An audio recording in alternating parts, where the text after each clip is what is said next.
ছাত্র জনতার অভ্যুত্থানের আগের দিন রাজধানীর খামারবাড়িতে শান্তি সমাবেশে কর্মকর্তাদের আন্দোলনকারীদের বিরুদ্ধে মাঠে নামান কৃষি মন্ত্রণালয়ের সাবেক সিনিয়র সচিব ওয়াহিদা আক্তার।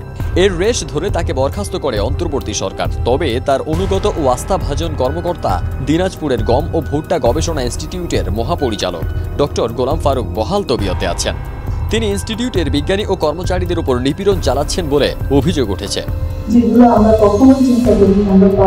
ওয়াহিদা আক্তার ও গোলাম ফারুক ক্লাসমেট ছিলেন। ক্লাসমেট হওয়ায় তাকে এ পদে বসানো হয়েছে বলে স্বীকারও করেছেন গোলাম ফারুক।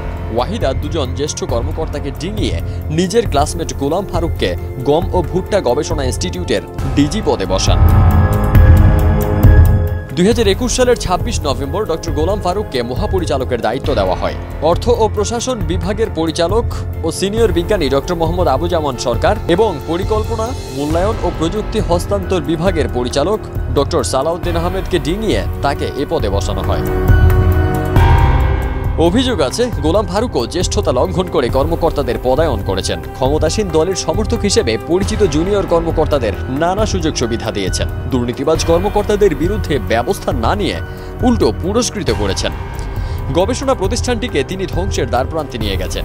একাধিক বিজ্ঞানী জানিয়েছেন, কৃষি মন্ত্রণালয়ের সচিব ওয়াহিদা আক্তারকে ম্যানেজ করতে বিভিন্ন প্রকল্পের পরিচালকদের কাছ থেকে নিয়মিত ঘুষ নিতেন ডক্টর গোলাম ফারুক। প্রতি মাসে 2-3 বার ঢাকায় সচিবালয়ে আসতেন। প্রতিবারই সচিবের নাম করে বিভিন্ন প্রকল্প থেকে 10 থেকে 12 লাখ টাকা নিতেন। সম্প্রতি কৃষি গবেষণা ফাউন্ডেশন ও অস্ট্রেলিয়ার একটি সংস্থার যৌথ অর্থায়নে পরিচালিত 10 কোটি টাকার একটি প্রকল্পের দায়িত্ব দেওয়া হয় রেজাউল কবিরকে। প্রকল্পের পরামর্শক হিসেবে রেজাউল তার স্ত্রীকে নিয়োগ দেন। প্রকল্পের সব কাজ যশোর আঞ্চলিক কেন্দ্রে হলেও রেজাউল কবির সস্ত্রীক দিনাজপুরে অবস্থান করেন।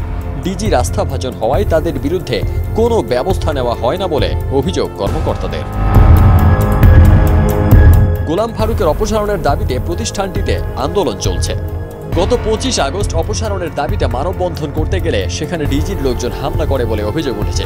ওই ঘটনায় 2 জন বিজ্ঞানী সহ কয়েকজন আহত হন। আন্দোলনে নেতৃত্ব দানকারী প্রতিষ্ঠানটির খামার বিভাগের কর্মচারী আসাদুজ্জামান বুলেট দেশ রূপান্তরকে বলেন, গোলাম ফারুক পতিত সরকারের খাস লোক ছিলেন। তিনি ঢাকায় ছাত্র জনতার বিরুদ্ধে মাঠে নেমে আন্দোলন করেছেন। অনিয়ম দুর্নীতির মাধ্যমে প্রতিষ্ঠানটিকে ধ্বংস করেছেন। আমরা তার অপসারণের দাবিতে আন্দোলন করছি। ডিজির লোকজন আমাদের উপর হামলা করেছে। গম ও ভুট্টা গবেষণা ইনস্টিটিউটের মহাপরিচালক ডক্টর গোলাম ফারুক দেশ রূপান্তরকে বলেন, আমি কখনোই কোনো দলের হয়ে কাজ করিনি। কোনো দলের সঙ্গে আমার সম্পর্কও নেই। তবে সাবেক সচিব ওয়াহিদা আক্তার আমার ক্লাসমেট ছিলেন। নতুন এই সংস্থাটিকে ঢেলে সাজানো এবং আন্তর্জাতিক মানের গবেষণা প্রতিষ্ঠানে রূপান্তরের জন্য আমাকে দায়িত্ব দেন তিনি। সচিব সম্পর্কে তিনি বলেন, তিনি আমার ক্লাসমেট ছিলেন, আমাকে ভালো করে চিনেন, জানেন। এই পরিচিতি কাজে লাগিয়ে ইনস্টিটিউটের উন্নয়নে কাজ করেছি। তাকে ম্যানেজ করা বা ঘুষ দেওয়ার প্রশ্নই আসে না।